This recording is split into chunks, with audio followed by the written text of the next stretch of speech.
Quite frankly, over the last couple seasons, the Tennessee Titans have had the Kansas City Chiefs number in the regular season. This year, it's time to change things up as we dive into our Week 9 NFL preview as the Tennessee Titans come into Arrowhead and take on the Kansas City Chiefs. But before we do get into any of that, please be sure to subscribe to the channel and like this video, as I'm going to keep you up to date on anything Kansas City Chief related that you do not want to miss out on. And without further ado, let's have some fun. So if you're new to the channel, what I basically like to do for these game previews is we'll run through an injury report. I'll focus on the offense, I'll focus on the defense, I'll focus on the special teams, and I'll focus on the likelihood on how I view how the Kansas City Chiefs will do in this game.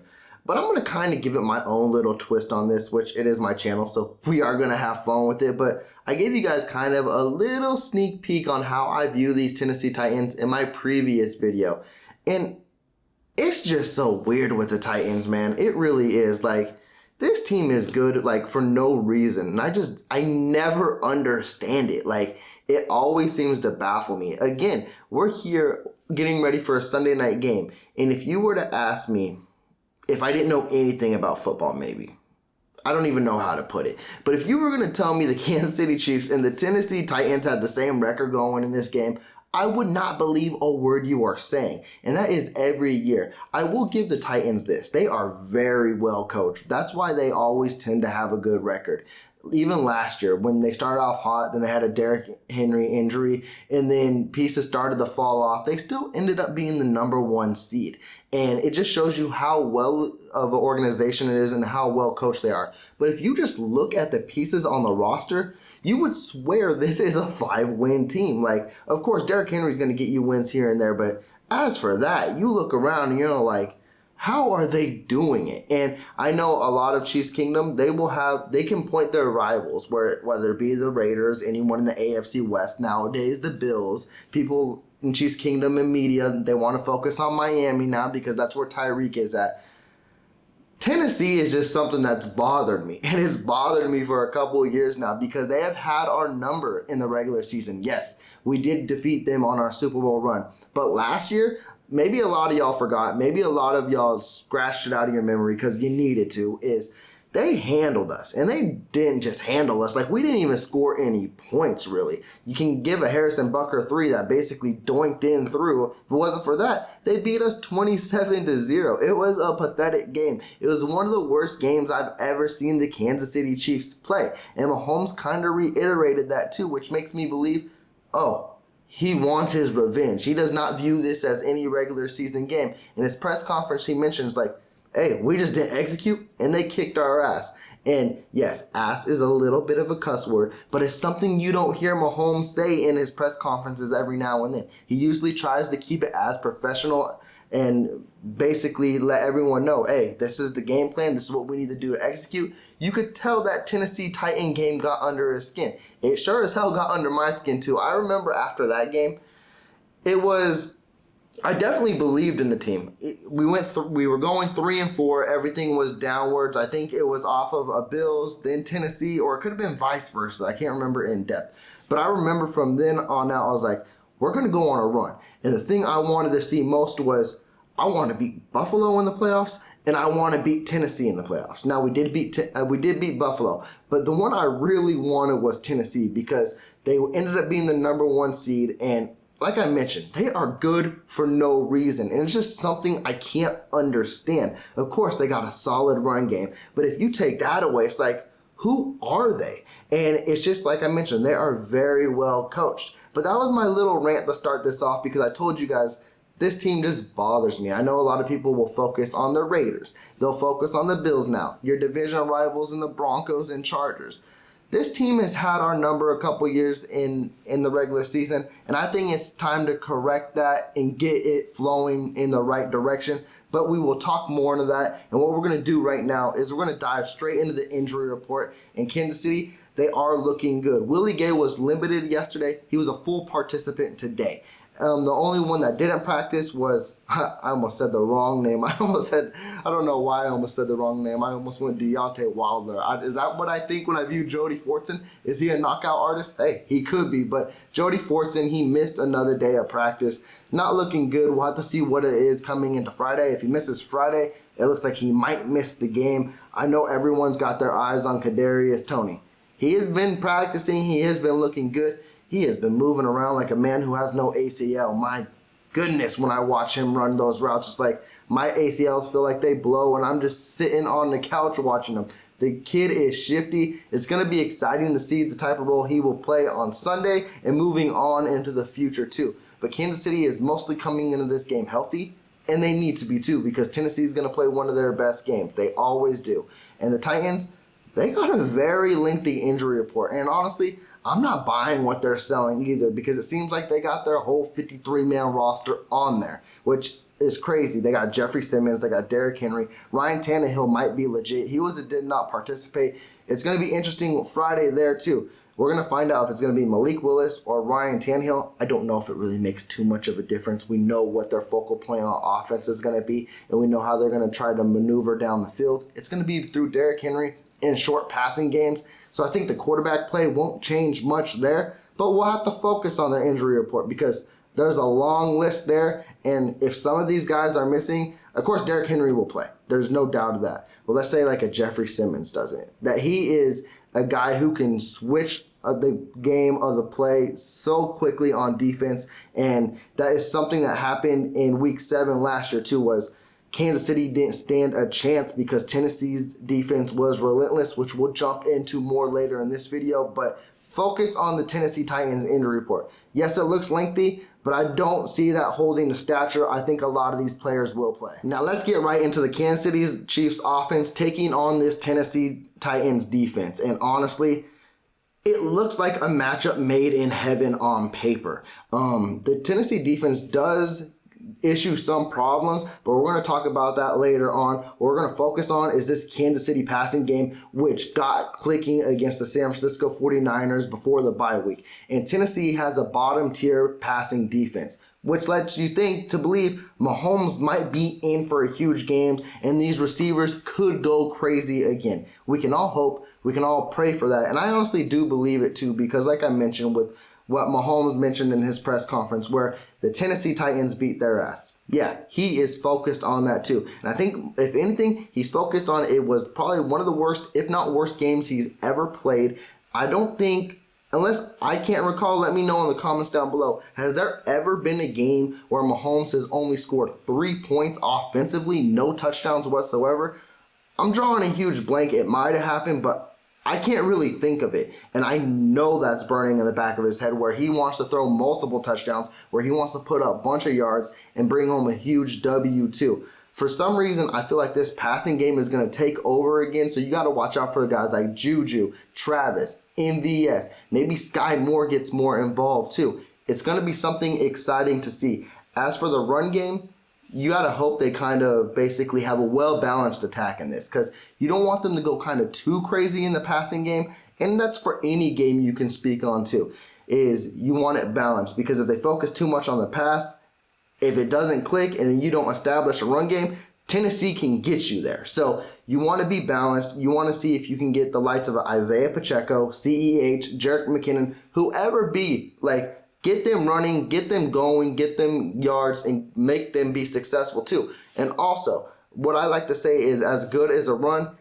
is a screen, a short pass to the running back that is basically a long handoff. Involve these running backs in the passing game. It's where the Tennessee Titans struggle on defense, so you might as well attack it and go after them. But something the Tennessee Titans focus very well on defense, and what they executed to perfection on Week 7 last year, was they don't rush a lot. They just trust their front four to get after the quarterback and do their work. And that's what they did Week 7. They didn't rush a lot, but they got home. And I think it's going to be different this year, for the fact is Mahomes has more trust in his line, and I think more trust in himself too. During that point last year, he was trying to figure out cover two, trying to trust in his line, trying to see if he could stay in the pocket, if he had to scramble, force throws here and there. You could tell Mahomes is a much different quarterback at this point, where I don't think we will deal with that. But at the end of the day, if the lights of this line can't hold up against a front four and they're basically holding their guys, it could be in for a long day. I don't expect it, but it's something you got to watch out for, because it's something they were very successful for. So if this line struggles against this Tennessee defense line, it could be a long day, but I hope it is not. Now, as we switch sides of the ball, we're going to focus on the Kansas City Chiefs defense taking on this Tennessee Titans offense. And this is going to be a much different game than week 7 last year. And for the fact, we all know what the Tennessee Titans are going to do. We've known what they were going to do since they drafted the kid, is they're going to run Derrick Henry down your throat. But the reason why it's going to be different this year than last year is, yes, I just sat through the game again and I watched the highlights. And a big absence in this offense, and it has been throughout the year, is the Tennessee Titans don't have a number 1 wide receiver anymore with the trade of an A.J. Brown, and he is taking over in Philly. So Kansas City can focus in on that too. And again, we don't know who's going to be the starting quarterback at this point, if it's going to be Malik Willis, if it's going to be Ryan Tannehill. Can it make a difference? Yeah, because you get a veteran presence there too. But Malik Willis, Tannehill does too in a sense, but they're both dual threats, so they both can use their leg, but I think I'd be more afraid with Malik Willis there. And Malik Willis in his first start last week, not impressive as a passer. So if the Tennessee Titans kind of want to switch the script and throw against the Chiefs defense, which, hey, they kind of do give up a lot of yards, so maybe Tennessee's like, hey, let's get them through the air game. Let's throw, and let's see what happens. I know it's highly unlikely, but I would love to see it. Maybe rack up some interceptions, show the rookie what's good. But I know the Tennessee Titans, they're going to do what we all expect, is run Derrick Henry. And that's what they did in week 7 last year too. But honestly, what I was impressed, even though he did get his yards, even though we did get our asses kicked, is the likes of a Juan Thornhill and a Nick Bolton. For some reason, when they play Derrick Henry, it's like, they're manning up and they're holding their ground and they're going in after the tackles. I am always impressed by those two, and I'm excited to see what kind of game they bring. Someone Juan Thornhill's stature should not be going in for that kill against a Derrick Henry, but he tends to do it. I love how he lays his body out like that. And then now you got a Justin Reed there too, and I'm not here to slight the Honey Badger whatsoever. But we know Justin Reed, he is a thumper, he is a tackler. That means you bring in another body to get after him. And Willie Gay too.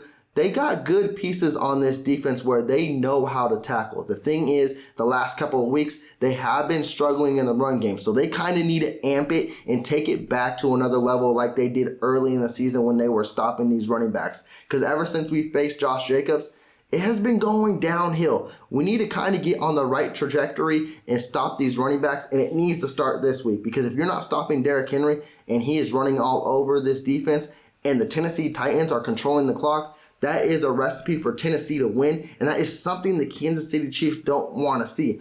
Again, that's going to be their main focal point, but let's focus on another thing too. The Tennessee Titans receivers, they're not much to be known of. And honestly, I'm drawing a blank, and I think he is on IR. Chiefs Kingdom, please let me know in the comments down below. But I think Treylon Burks isn't playing in this game, so I really can't list a wide receiver for you who's on their team. That's kind of embarrassing. I follow this game a lot. I usually know third-string receivers. That's how, I don't want to say bad, but that's just, I guess, I don't even know what the word is, but it's basically how inexperienced the Tennessee Titans receivers are. But one thing the Chiefs do, and they need to stop in this game, specifically in this game, because this game has basically something Tennessee can excel in, is the short passing game. Stop the underneath throws, stop the slants, stop the screens, because they will go for those 5 yards and hope the player makes a play after the catch. You gotta eliminate that. You literally gotta eliminate that and just say, hey, if you want to beat us with Derrick Henry, we will take your best punch and we will go after it, and let's see what the results are. I would like the Kansas City Chiefs in that instance, and I know a lot of people wouldn't prefer that because Derrick Henry is a one-man wrecking crew, but I don't know. I feel like that is the best way, is to say, hey, we'll go after Derrick Henry. If you want to run him 30 times down our throat, he is not going to get 200 yards again. And I say that so reluctantly. Like, he can't, right? He can't go for back-to-back 200 yards. He just can't do it, right? I mean, he's done it in his career before, but he can't do it again, right? Like, I hope not. Like, that's really, really the only reason the Tennessee Titans can win this game. Or the Kansas City Chiefs beat themselves, kind of like they did against the Indianapolis Colts, which is kind of what they did in week 7. Mahomes had unfortunate turnovers. He had unfortunate interception, unfortunate fumbles. They weren't moving the ball whatsoever. It seemed like every time in that game Kansas City Chiefs were moving the ball, It was a turnover. So if they eliminate that, which they have been exceptionally better this year, this really, really shouldn't be a game. And that's what makes me feel like it will be a game, is because the games that feel like they should be blowouts, we end up having it be a nail biter or too close. And when Vegas has us projected as double-digit favorites, I hate that too, because that just means it's going to be so much closer than it is. When Kansas City is always projected to blow someone out, it's always closer. And then when it's against the Tennessee Titans, they have our number in the regular season. I don't like it whatsoever. This team is crazy. It's like they want to put on a show against us. It's kind of like how I say with the Kansas City Chiefs. I feel like the Kansas City Chiefs play up to the talent, or play to the talent of their opponent.